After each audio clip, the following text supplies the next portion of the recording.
ठीक है चलो। तो लास्ट क्लास में हमने मैट्रिसेस स्टार्ट किया था। मैट्रिसेस में तुमको मैंने बेसिक बता दिया था कि मैट्रिसेस होता क्या है, और डिफरेंट टाइप के मैट्रिसेस भी बता दिए थे, राइट। और लास्ट क्लास में अपन ने transpose of a matrices, transpose of a matrix पे एंड किया था शायद, ऐसा ही है। ट्रांसपोज ऑफ मैट्रिक्स पे एंड किया था, तो वही से शुरुआत करते हैं। फाइन। तो तुमको जस्ट मैंने बता दिया था कि कोई एक मैट्रिक्स है, ये 2 3 4 1 3 4 ये मैट्रिक्स है। इस मैट्रिक्स का ऑर्डर क्या है? 2 रोज 3 कॉलम, 2 क्रॉस 3, ये इस मैट्रिक्स का ऑर्डर है, 2 रोज एंड 3 कॉलम। अगर मैं इस मैट्रिक्स का ट्रांसपोज चाहता हूँ, ट्रांसपोज मतलब क्या होता है? Interchanging rows and column. तो पहला रो बिकम पहला कॉलम, तो जो पहला रो है वो क्या बन जाएगा, और दूसरा रो क्या बन जाएगा? दूसरा कॉलम। तो ये मैट्रिक्स है, इसका ऑर्डर भी इंटरचेंज हो जाएगा। इसमें 3 रो है और 2 कॉलम है, तो 3 क्रॉस 2, समझा? तो ये तुम्हारा ट्रांसपोज ऑफ अ मैट्रिक्स है। तो रोज और कॉलम को हमें इंटरचेंज करना पड़ेगा, ठीक है। ओके, अभी तुमको एक बात और बतानी पड़ेगी कि ए और बी दो मैट्रिक्स है, उनका ट्रांसपोज लेना है। तो क्या होगा? ट्रांसपोज सेपरेट हो जाएगा, बराबर है। अच्छा ठीक है, अब दूसरी बात, अभी एक बात और हम कर लेते हैं। अगर मुझे किसी भी एलिमेंट को मैट्रिक्स से मल्टीप्लाई करना है, सपोज के से मुझे ए को मल्टीप्लाई करना है, तो मुझे क्या करना पड़ेगा? अगर अपन किसी नंबर को से, अगर हम किसी एक नंबर से पर्टिकुलर मल्टीप्लाई करना चाहते हैं मैट्रिक्स को, तो क्या करना पड़ता है? उस नंबर को मैट्रिक्स के हर एलिमेंट से मल्टीप्लाई करना पड़ता है। इसका मतलब क्या करना पड़ेगा मुझे? के ए नहीं, के इंटू 2, के इंटू 3, के इंटू 4, आगे के इंटू 1, के इंटू 3, के इंटू 4, ये तुम्हारा आ गया के। तो अगर हम किसी भी स्केलर से मल्टीप्लाई करना चाहते हैं मैट्रिक्स को, तो मैट्रिक्स के हर एलिमेंट से जाके वो स्केलर मल्टीप्लाई हो जाएगा, समझा जी? तो अगर हम चाहते हैं कि हम के का ट्रांसपोज करें, के इंटू ए का ट्रांसपोज करें, इसका मतलब क्या होगा? के तो वैसे ही बाहर हो जाएगा, हमको सीधा किसका ट्रांसपोज लेना पड़ेगा? सीधा ए का ट्रांसपोज लेना पड़ेगा, समझा? के तो स्केलर है ना, वो तो बाहर निकल जाएगा, उसका क्या है? तो ट्रांसफर किस पे लगाओगे तुम? ए पे लगा दोगे ट्रांसपोज, ठीक है ना? ये बात इंपॉर्टेंट है। अच्छा, ए इंटू बी का ट्रांसपोज लेंगे, तो दो मैट्रिक्स है, क्या होगा फिर ए इंटू बी का ट्रांसपोज? हाँ, B transpose into A transpose, ये रिवर्सल लॉ को फॉलो करता है, उल्टा हो जाएगा। अगर मैं बात करता हूँ ए बी सी का ट्रांसपोज, इसका मतलब क्या हो जाएगा? C transpose B transpose A transpose, ये भी अपने रिवर्सल लॉ को फॉलो करेगा, समझ आया? ये था ट्रांसपोज के बारे में जानकारी, समझ गया? स्केलर मल्टीप्लिकेशन भी क्लियर है और ट्रांसपोज भी, दोनों क्लियर है, ठीक है। आगे बढ़े, ठीक है। तो अब हम बढ़ते हैं अभी आगे। Now we talk about elementary transformation, ठीक है। हम बात करते हैं अभी एलिमेंट्री ट्रांसफॉर्मेशन। उसके पहले ना तुम्हें एक काम करता हूँ, सिंगुलर और नॉन सिंगुलर मैट्रिक्स का मतलब बता देता हूँ, वो ज़्यादा बेटर होगा, ठीक है। हाँ, सब अब हम बात करते हैं। अच्छा, डायगोनल मैट्रिक्स के बारे में जानकारी दे दिया था, डायगोनल मैट्रिक्स क्या होता है, स्केलर मैट्रिक्स, डायगोनल मैट्रिक्स सब बता दिया था। हाँ, तो हम बात करते हैं सिंगुलर मैट्रिक्स। सिंगुलर मैट्रिक्स, अच्छा, अभी सिंगुलर मैट्रिक्स होता क्या है? सिंगुलर मैट्रिक्स मतलब ऐसा मैट्रिक्स जिसका डिटरमिनेंट वैल्यू 0 होता है, बराबर है। तो matrix A is singular if determinant of A is equal to 0, समझा? और सिमिलरली नॉन सिंगुलर मैट्रिक्स क्या होता है? नॉन सिंगुलर मैट्रिक्स इफ, ठीक है ना, if determinant of A is non zero, अगर determinant of A non zero है तो मैट्रिक्स कहलाएगा नॉन सिंगुलर, समझ गया? सिंगुलर नॉन सिंगुलर क्लियर है। अब बात करते हैं सिमेट्रिक और स्क्यू सिमेट्रिक मैट्रिक्स, बराबर है। चलो ध्यान से देखो, अब बात करते हैं symmetric matrix.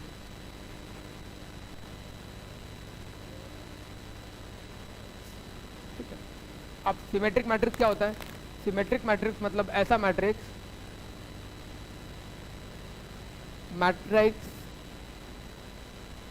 A is symmetric if matrix A is symmetric if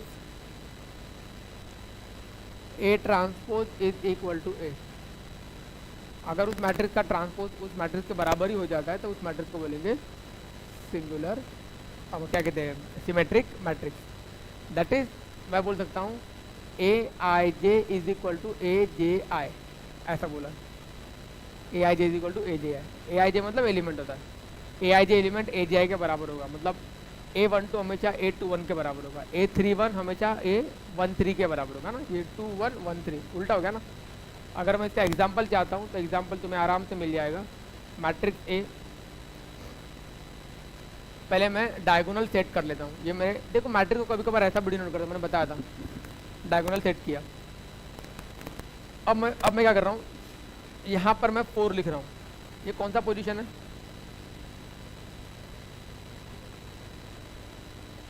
बोलो, इस पोजीशन का नाम बताओ।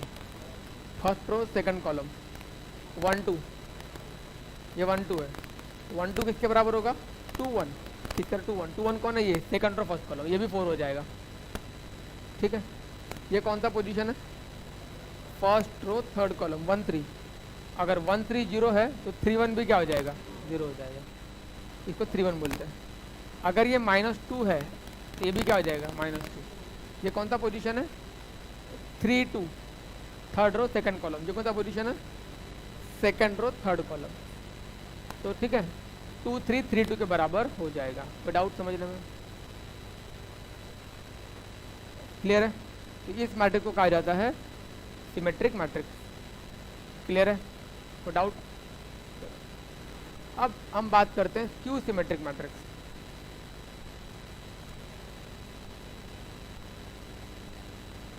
स्क्यू सिमेट्रिक मैट्रिक्स, अब स्क्यू सिमेट्रिक मैट्रिक्स होता क्या वो भी देख लेते हैं। स्क्यू सिमेट्रिक मैट्रिक्स होता है matrix A is skew symmetric if A transpose is equal to -a। समझा, A transpose is equal to A रहा तो symmetric, A transpose is equal to -a रहा तो skew symmetric. That is A I J is equal to minus of A J I, A I J is equal to minus of A J I. समझा, मतलब एक दूसरे के तो क्या बोलते हैं हम लोग, ए आई जे ए जे बराबर तो होंगे, साथ में नेगेटिव के साथ डिफर होंगे, ठीक है। तो अब मुझे बताओ आई बराबर जे कहाँ पे होता है, डायगोनल में। डायगोनल में एलिमेंट में 1 1 2 2 3 3 बोलते हैं, row number column number same होता है डायगोनल में, मैंने लास्ट क्लास में एक्सप्लेन किया था अच्छे से। तो अगर तो क्या हो जाएगा, इसका मतलब हो जाएगा ऊपर वाला क्या बनेगा, ए आई जे बरा ए आई आई बराबर minus of A I 2 times of A I बराबर 0। इसका मतलब क्या हो जाएगा, A I is equal to 0 हो जाएगा। समझा गया। आई का मतलब क्या होता है, रो नंबर बराबर कॉलम नंबर। कहाँ पे होता है रो नंबर बराबर कॉलम नंबर, डायगोनल में होता है। डायगोनल एलिमेंट क्या होने चाहिए, 0 होने चाहिए। तो स्क्यू सिमेट्रिक मैट्रिक की क्या खासियत है, स्क्यू सिमेट्रिक मैट्रिक की खासियत है कि डायगोनल एंट्री सारी क्या होती है, 0 होती है, और वो दोनों एलिमेंट एक दूसरे के नेगेटिव होते हैं। ये खासियत है। मतलब बोलने का ये होता है कि ये सपोर्ट डायगोनल है, तो रुको पहले पूरे बना देता हूँ। डायगोनल एंट्री सारी की सारी 0, समझा, दिख रहा है प्रूफ के साथ, और बाकी जो एलिमेंट है एक दूसरे के नेगेटिव होंगे।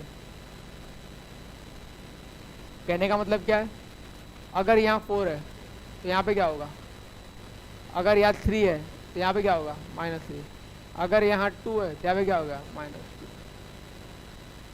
बोलो कोई डाउट समझने में।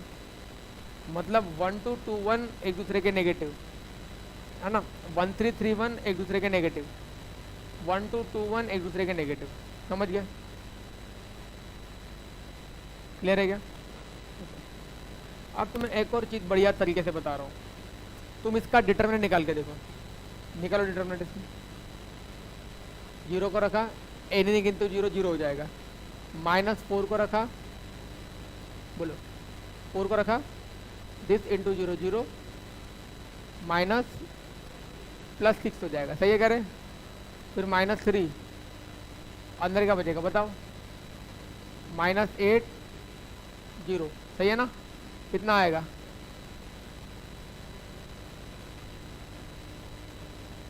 आंसर क्या आ रहा है? आ रहा है क्या जीरो? डिटरमिनेंट ऑफ ए क्या आ रहा है? जीरो। तो एक बात दिमाग में फिट कर लो, क्यू सिमेट्रिक मैट्रिक्स का जो डिटरमिनेंट होता है वो जीरो होता है अगर ऑड ऑर्डर का डिटरमिनेंट है तो मैं यहाँ पर नोट लिख देता हूँ। नोट ये है, skew symmetric matrix, skew symmetric matrix of odd order, skew symmetric matrix of odd order का डिटरमिनेंट, तो मुझे पूरा लिखना पड़ेगा, डिटरमिनेंट और लिखना चाहिए।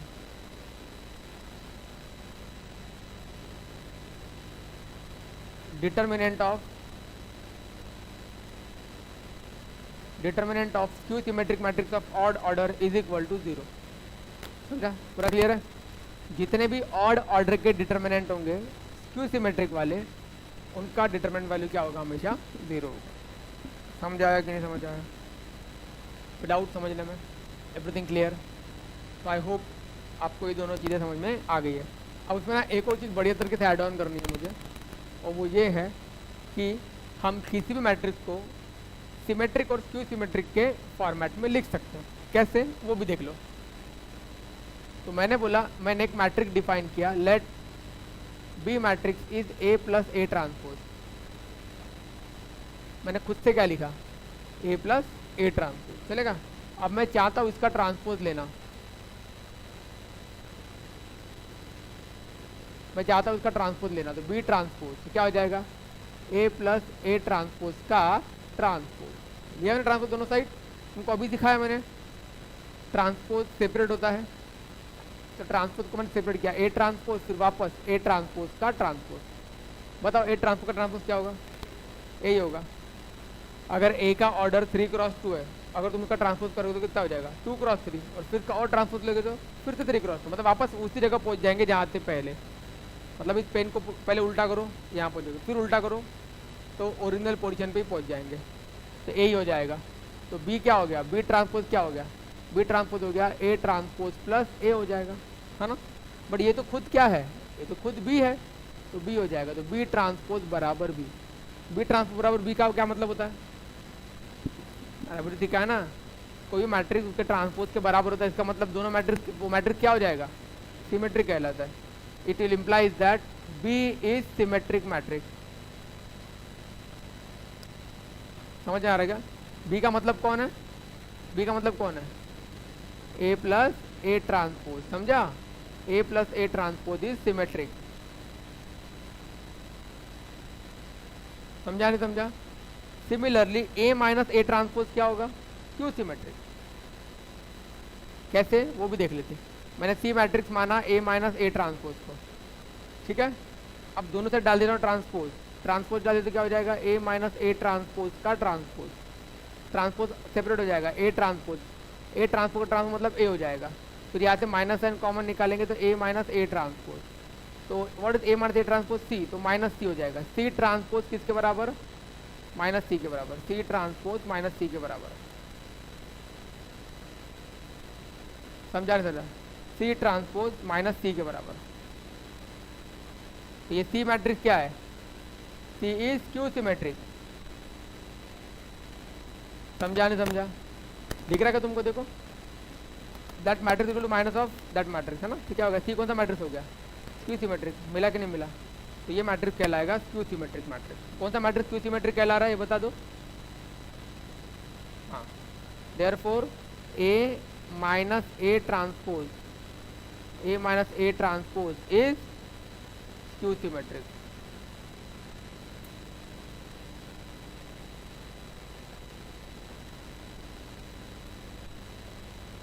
समझा? पूरा पक्का? ठीक है। इसका मतलब ये हो गया कि हम किसी भी मैट्रिक्स को सिमेट्रिक और पहले तो समझा, A plus A transpose symmetric होता है, A minus A transpose skew symmetric होता है, ठीक है? तो अब इसमें एक और चीज़ इंटरेस्टिंग है, वो भी ध्यान लो। मुझे बताओ बी प्लस सी क्या होगा? व्हाट इज बी प्लस सी? अरे ये तुम्हारा बी है ना, कहाँ गया बी? और तुम्हारा सी है, दोनों को ऐड करो ना, बी प्लस सी को ऐड करो, 2a आ जाएगा। आएगा कि नहीं आएगा? हाँ, ए का मतलब क्या हुआ फिर 1/2 बी प्लस सी, अरे हाँ या ना, हाँ हाँ। तो अभी ऐसा है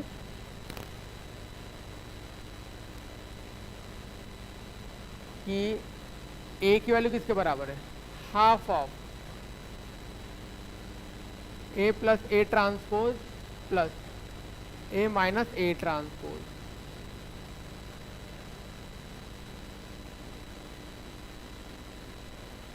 समझा?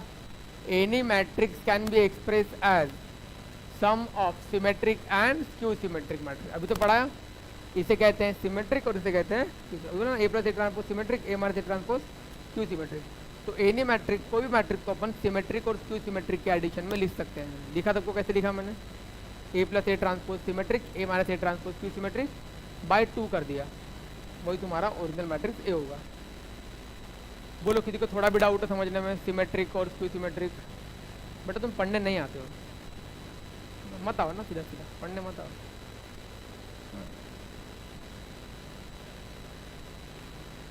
समझ गया सबको? तो डाउट समझने में, सिमेट्रिक स्क्यू सिमेट्रिक वो बता दिया, पूरा डिटेल में समझा दिया हमने। फाइन, देख लो कोई डाउट हो तो पूछो। Now we talk about transformation of matrix. ठीक है, ट्रांसफॉर्मेशन की बात करते हैं।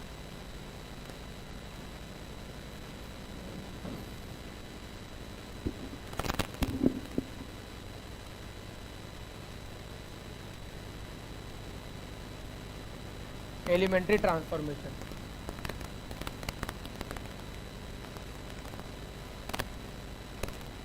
मतलब एलिमेंट्री ट्रांसफॉर्मेशन का मतलब क्या होता है, elementary row and column transform. Basically we are talking about row and column,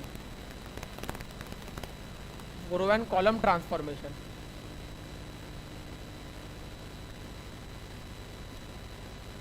basically we talk about row and column transformation. ठीक है, तो किसी भी रो को हमने इंटरचेंज किया तो क्या होगा, कॉलम को इंटरचेंज किया तो क्या होगा, वो सब चीज़ें हमको पढ़ना है। तो बेसिकली अपन एक काम करते हैं, ये एग्जांपल लेता हूँ कि मेरे पास एक मैट्रिक्स है 1 2 3 4, ठीक है ना। ये रो 1 है, रो 2 है, तो मैंने क्या करा, रो 1 को इंटरचेंज कर दिया रो 2 से। समझेगा तुमको धीरे धीरे सब चीज़ें, ये सिंबल होता है इंटरचेंज करने का। तो मैंने रो 1 रो 2 को इंटरचेंज कर दिया, तो उससे मुझे क्या मिलेगा, रो 1 बिकम रो 2 बिकम रो 1। तो मतलब क्या हो जाएगा, 3 4 ऊपर 1 2 नीचे। सही है क्या, 3 4 ऊपर हो गया, 1 2 नीचे आ गया। मतलब ऐसा देख लो प्रॉपर, 3 4 ऊपर 1 2 नीचे। तो ये अभी इक्वल नहीं होगा, ये इस सिंबल के साथ हम लिखेंगे, इसको बोलते हैं equivalent. After applying the operation this matrix become this, after applying the operation, तो इसे कहते, ठीक है ना। तो मैट्रिक्स हमने ट्रांसफॉर्म कर दिया, ओरिजिनल ये था, अभी हमने ट्रांसफॉर्म कर दिया। कैसे, by applying elementary transformation, row operation, by applying elementary row operation. अब कुछ लोग ऐसे भी करते हैं, अगर मुझे कॉलम ऑपरेशन लगाना है तब भी लगा सकता हूँ। मैंने कॉलम इंटरचेंजेस कर दिया, मैंने कॉलम 1 इंटरचेंज टू कॉलम 2, इसे कॉलम 1 कहते हैं, कॉलम 2 कहते हैं, इन दोनों को मैंने इंटरचेंज कर दिया। तो ए इज इक्विवेलेंट टू, चलो इसी को कर दें, है ना, या फिर ओरिजिनल को करो, कोई दिक्कत नहीं, ठीक है। चलो यहाँ पे इसके बाद लगा ना ऑपरेशन, तो इसको इंटरचेंज करो, कॉलम 1 बिकम कॉलम 2 और कॉलम 2 बिकम कॉलम 1। तो क्या आएगा यहाँ पे, 4 2 पहले आएगा और 3 1 बाद में आएगा। समझा नहीं समझा? तो इस तरीके से हम यहाँ पर रो और कॉलम को इंटरचेंज कर सकते हैं। But after applying the operation you have to write this sign called as equivalent. Equal to नहीं डाल सकते, आपको इक्विवेलेंट डालना पड़ेगा, बिकॉज आपने वहाँ पे कुछ चेंज किया कि नहीं किया, एलिमेंट्री चेंज किया ना, कुछ ना कुछ, रो को चेंज करने वाला चेंज किया या कॉलम को चेंज करने वाला चेंज किया, कुछ ना कुछ तो चेंज किया आपने। तो that's why we will write equivalent not equal. समझ गए? कोई डाउट समझने में? चलो, ये होता है एलिमेंट्री रो ऑपरेशन या एलिमेंट्री कॉलम ट्रांसफॉर्मेशन। अब अपन एक और प्रकार के यहाँ पर ऑपरेशन लगा सकते हैं। कैसे लगा सकते हैं? मैंने बोला इस ए में कुछ बात करूँगा। मैंने बोला कि column 1 interchanges to 3 times of column 1। समझा? तो मैंने क्या चेंजेस किया, जरा समझाना, क्या लिखा गया है मैंने यहाँ पर, बोलो मुझे। कॉलम 1 की प्लेस पे क्या लिखना है, 3 टाइम्स ऑफ कॉलम 1। इसका मीनिंग क्या होता है, ए इज इक्विवेलेंट टू मतलब कॉलम वन क्या होता है बताओ, कॉलम वन ये होता है, कॉलम वन ये होता है, कॉलम टू। कॉलम टू को कोई फर्क पड़ नहीं रहा है, column two as it is है, हमें कॉलम वन से मतलब है। Column two as it is, तो कॉलम टू को 3 1 एज इट इज लिख दिया, column two as it is. Column one में क्या चेंज करना है बताओ, कॉलम वन के हर एलिमेंट को 3 से मल्टीप्लाई करना है, 3 टाइम्स ऑफ कॉलम वन। तो कॉलम वन का पहला एलिमेंट कौन है 4, उसको 3 से मल्टीप्लाई करो 12। फिर कॉलम वन का दूसरा एलिमेंट क्या है 2, उसको मल्टीप्लाई करो 3 से, ठीक है 6। समझा कैसे इंटरचेंज किया? तो we only change column one, that is 3 times of column one.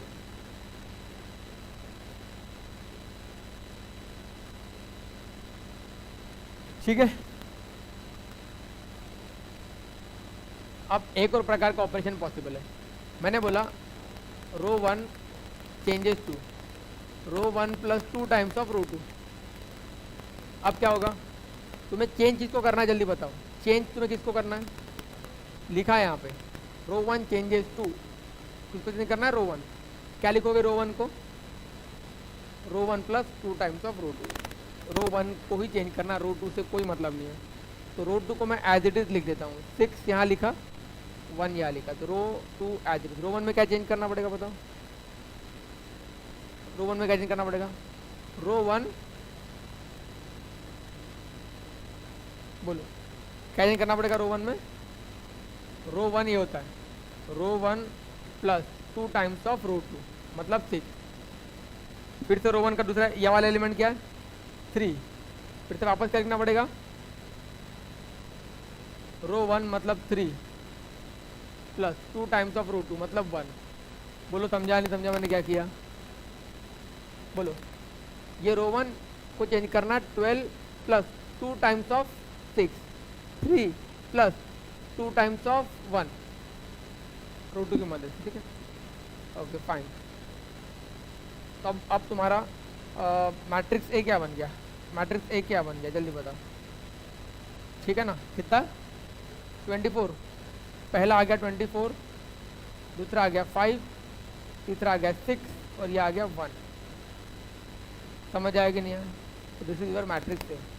Suppose I want to do some more changes, that column 1 changes to column 1 minus column 2। तो मुझे क्या करना है, किस में चेंज करना है जल्दी से बताओ, चेंज किस में करना है कॉलम 1 में। कॉलम 2 से मुझे कोई मतलब है क्या, कॉलम 2 से मुझे कोई मतलब, मुझे सिर्फ कॉलम 1 को चेंज करना। तो बोलो column 1 changes to column 1 minus column 2, तो क्या हो जाएगा column 1 minus column 2, column 1 minus column 2, column 2 तो एज इट इज रहेगा। ये कितना को समझ में आया, column 1 minus column 2, column 1 minus column 2, column 2 as it is है, ठीक है।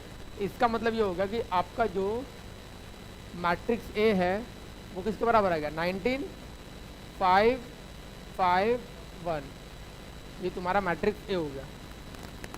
तो क्या तुमको समझा किस तरीके से अपन एलिमेंट्री ऑपरेशन लगा के मैट्रिक्स को चेंज कर रहे हैं। जल्दी से देखो, कोई डाउट रहा तो पूछो, बोलो फटाफट, क्लियर है कि नहीं क्लियर है, ठीक है। बोलने का मतलब ये है कि आप जब कोई भी ऑपरेशन लगाते हो रो पर, row I changes to row I plus some times of row J, आया ये वाला। अब इसमें तुम नोटिस करोगे हम R I changes to R I को फ्री रखते हैं, इसको किसी के साथ भी मल्टीप्लाई नहीं करेंगे, ये फ्री रहेगा। अगर तुम इसको किसी के साथ मल्टीप्लाई करोगे तो इससे जो आने वाला मैट्रिक्स होगा, अगर तुमने 2 टाइम्स ऑफ आर आई लिख दिया और m टाइम्स ऑफ आर जे लिख दिया, तो उससे ओरिजिनल मैट्रिक्स चेंज हो जाएगा। बट अपने को ओरिजिनल मैट्रिक्स चेंज थोड़ी करना है, ओरिजिनल मैट्रिक्स को एज इट इज रखते हुए ऑपरेशन लगाना है। इसलिए R I changes to R I ही रहेगा, 2 टाइम्स आर आई नहीं रहेगा, ना तो 3 टाइम्स आर आई रहेगा, ना तो 4 टाइम्स, सिर्फ आर आई रहेगा। तो similarly column, suppose column J changes to column J, हाँ यहाँ पर थोड़ा सा मुझे एक चेंज करना पड़ेगा, रुको।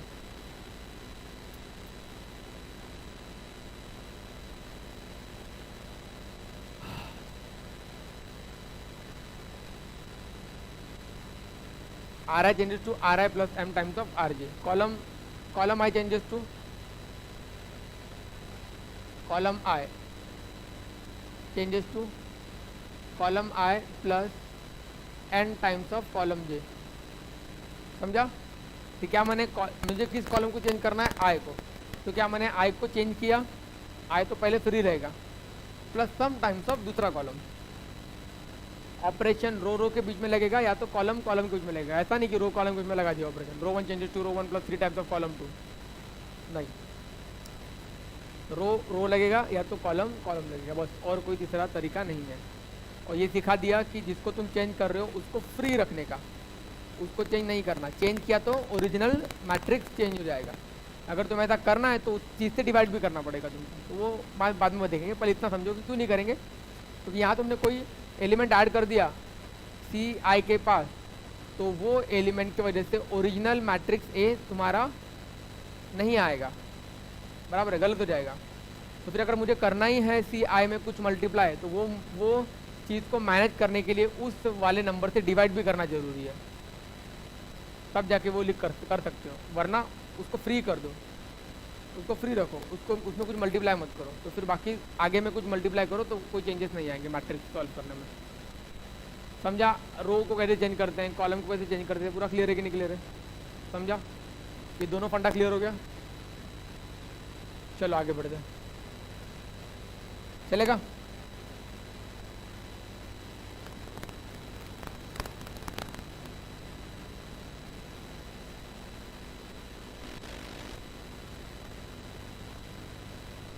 Inverse of a matrix.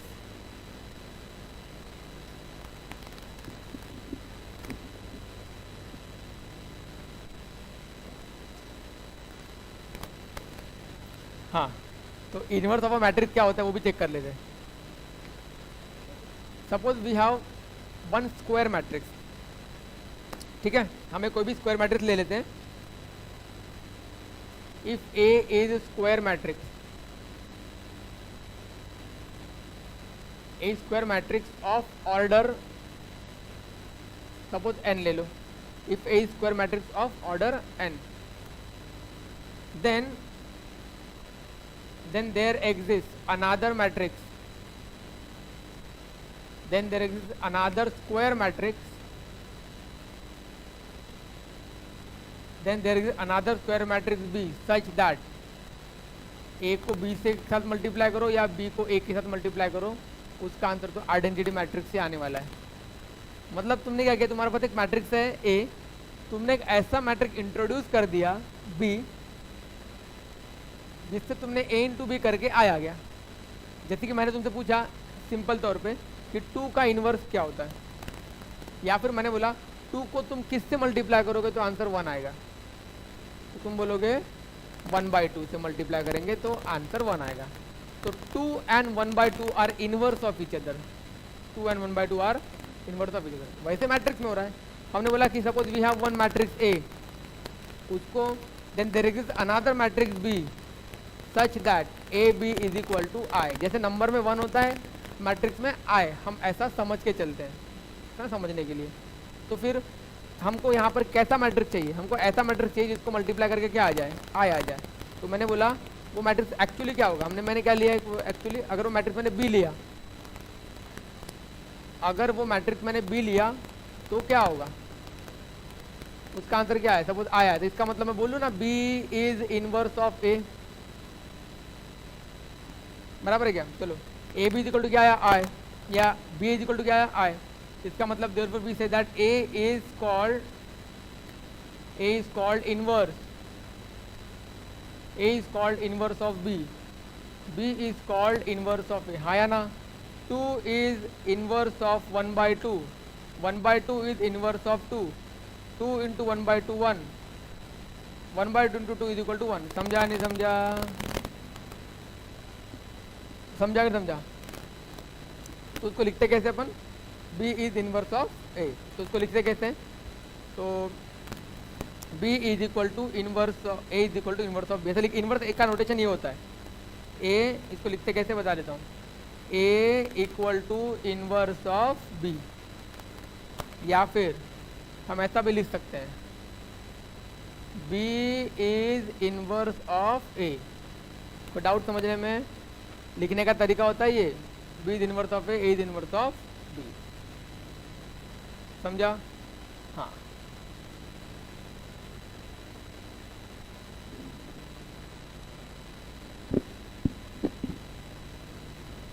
ठीक है।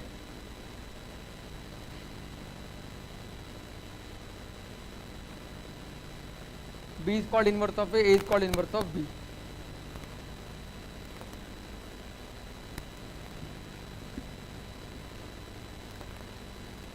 अब तो मुझे बताओ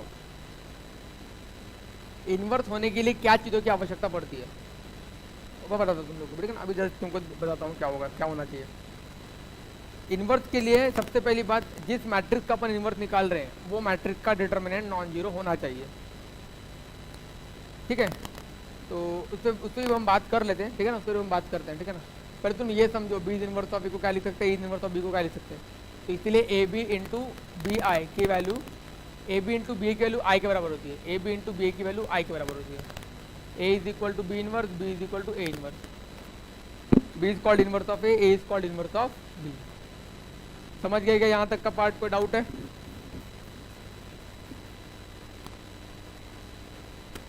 और एक इंपॉर्टेंट चीज, हर एक मैट्रिक्स का एक ही इन्वर्स होता है। तो टू को किस से मल्टीप्लाई करेंगे तो 1 आएगा, 1/2 से कर सकते हैं। क्या टू को ऐसा कोई दूसरा नंबर है जिससे मल्टीप्लाई करेंगे तो आंसर 1 आएगा? नहीं, we have unique number that is 1/2। 2 into unique number 1/2 का आंसर 1 होता है। तो हर एक नंबर का इन्वर्स यूनिक होता है, ऐसा बोल सकते हैं ना अपन फिलहाल। तो हर एक मैट्रिक्स का भी इन्वर्स क्या होता है? यूनिक होता है। किसी भी मैट्रिक्स का एक से ज़्यादा इन्वर्स पॉसिबल नहीं है। तो that is called uniqueness of matrix.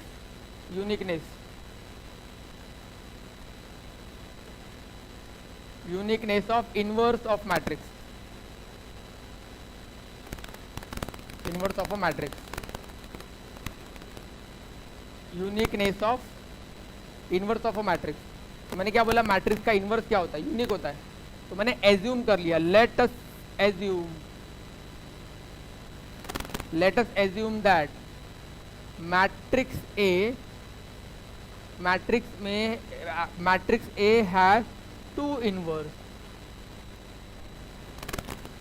B and C. Matrix A के 2 इनवर्स है, कौन से? बी और सी। तो तुम जानते हो अगर मैट्रिक्स का अगर कोई इन्वर्स होता है तो उसको क्या लिखा जाता है? तुम अच्छे से जानते हो क्या? If A is inverse of B, मैंने क्या बोला, अगर if A is inverse of B, if A is inverse of B then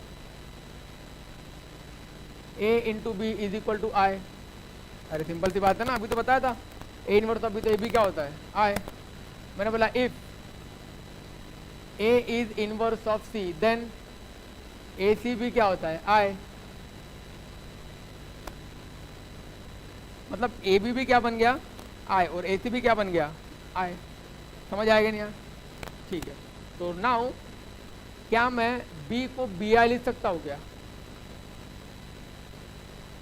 अरे यार, हम किसी भी मैट्रिक्स को आइडेंटिटी मैट्रिक्स से मल्टीप्लाई करेंगे तो हमें वो खुद मिलेगा मैट्रिक्स। किसी भी नंबर को 1 से मल्टीप्लाई करो, क्या मिलता? वो नंबर खुद मिलता।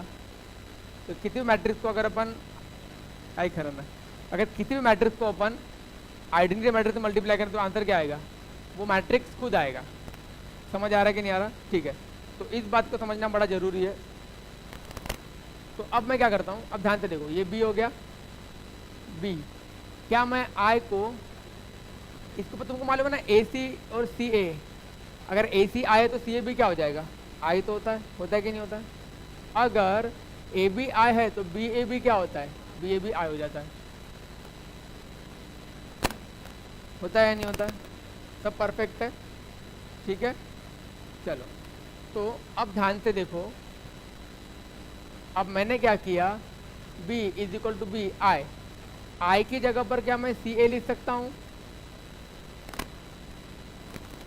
लिख तो मैं सब सकता हूँ ना, आई की जगह पे सी ए भी लिख सकता हूँ, और क्या होता है, ए सी भी लिख सकता हूँ, कोई दिक्कत नहीं, ठीक है। तो क्या बी सी इंटू ए कर सकता हूँ? हाँ ना, ऐसे भी कर सकते हैं अपन, ठीक है।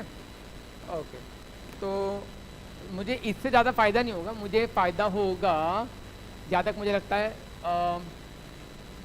ए सी से मुझे ज़्यादा फ़ायदा होगा, जिससे फ़ायदा को वही लिखता हूँ। क्या मैं आई को ए सी लिख सकता हूँ? अरे यार, आई का मतलब ए सी भी तो होता है। तो क्या मैं इसको इस तरीके से लिख सकता हूँ? ब्रैकेट को चेंज कर दिया ना मल्टीप्लिकेशन में ना, एसोसिएटिव होता है कि नहीं होता है? होता है ना, तो ब्रैकेट को इंटरचेंज कर सकता हूँ। बट तुम जानते हो ना बी ए क्या होता है? बी ए तो आई होता है, तो ये बन गया आई सी। आई इंटू सी क्या होता है? सी। तो बी बराबर क्या हो गया? सी। इसका तो मतलब तुम्हें क्या समझ में आया? बी सी दोनों बराबर है। इसका मतलब A is inverse of B, A is inverse of C, तो बी सी बराबर हो गया। तो ए का इनवर्स क्या हो गया? सेम हो गया ना। बी सी बराबर होने की वजह से ए का इनवर्स क्या होगा? यूनिक हो गया। दैट इज, समझ गया, बी बराबर सी। तो इससे अपने को प्रूव हो गया therefore matrix A has unique inverse.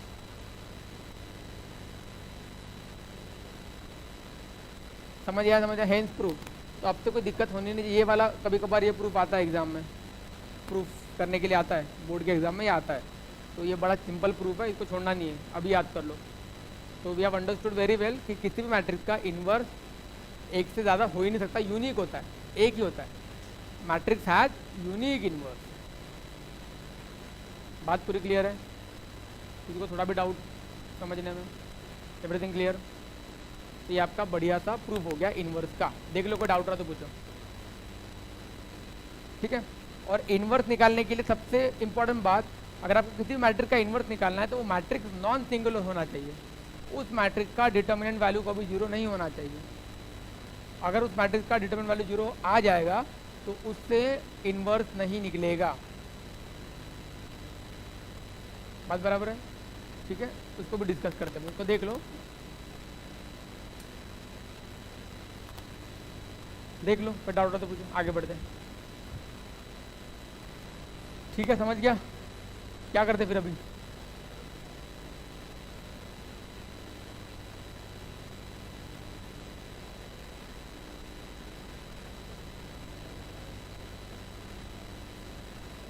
ठीक है, जो पढ़ा है वो समझ में आ गया सबको? क्या क्या पढ़ा है बताओ? मैट्रिक्स पढ़ा है, वाह वाह।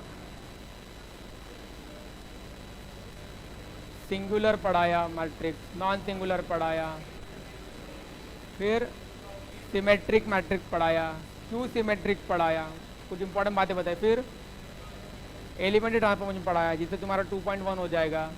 उसके बाद क्या हो गया? उसके बाद क्या पढ़ा है? हाँ, उसके बाद इन्वर्स की डेफिनेशन बताई, यूनिकनेस का प्रूफ बताया, बहुत बता दिया ना, सफिशिएंट है इतना। ठीक है, नेक्स्ट क्लास में मिलते हैं अपन, बाय बाय।